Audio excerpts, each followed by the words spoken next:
So there was some talk about you leaving the light heavyweight division at one point, possibly dropping down to 185. That's completely off the table right now?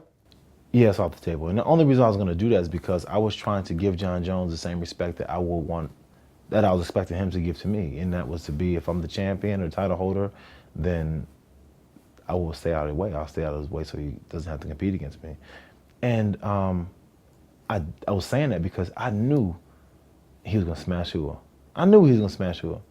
No question. Nah, no question. Never, the moment I found out I couldn't fight and they're gonna offer him to fight, I was like, oh, he's gonna kill Hua. Yeah, but he smashed everyone. I mean, he smashed everyone. Smashed everybody. Have you figured him out? I mean, do you think that if you guys get a chance to fight each other, you're gonna have his number figured out, having trained with him?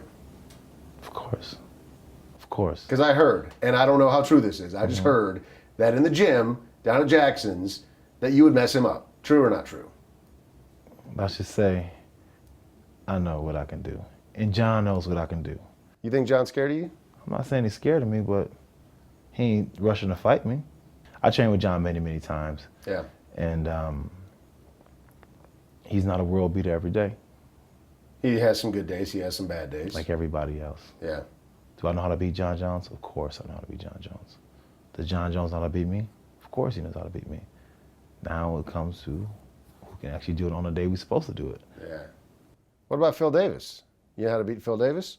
Because he's still fairly new in the game. Phil Davis is fairly new in the game, but Phil Davis he got a lot of potential, man. Does he have enough potential to beat Rashad Evans?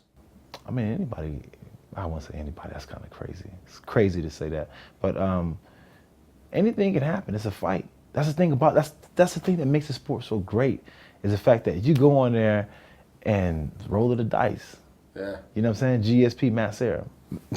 You never know what could happen. I will never put a cap on what a fighter can do out there. Yeah, he has less experience, and yeah, he's stepping up to the plate for the first time against a big name fighter or whatever the case may be, but damn, these fights, anything can happen, man. I'm not gonna sleep on them. You're going to go out there against Phil Davis and you're going to put on a show because you feel like you've got that experience and you want to confuse him, or do you fight a safe fight? Fight a safe fight. Yeah. You don't never want to fight a safe fight. You always want to fight to, fight to win. There's no such thing as a safe fight. Well, I guess, are you fighting to win or are you fighting to put on a show? Because I hear fighters talking and kind of arguing about that philosophy, Oh, Miguel Torres used to go out there and fight to put on a show, and now he's going out there and fighting to win a fight. No, there's a happy medium at the same thing, because you can go out there to fight to put on a great show, but you can be the one who's getting the show put on. Right. You can go out there and be like, oh, I'm gonna go on there and stand and bang, and then you getting out banged, but you stood there and took a great banging. That's not your fight. You know what I'm saying? At the end of the day, it matters like where you're at.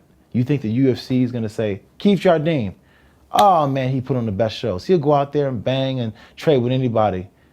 He lost 3 fights. UFC, well, you know what? See you later. A guy like you, how many fights does a guy like you get? I mean, because Keith Jardine is still a really entertaining guy. He's still getting good fights. Yeah, he's still an entertaining guy, but at the same time, when he went out there and put on the show, he got his walking papers.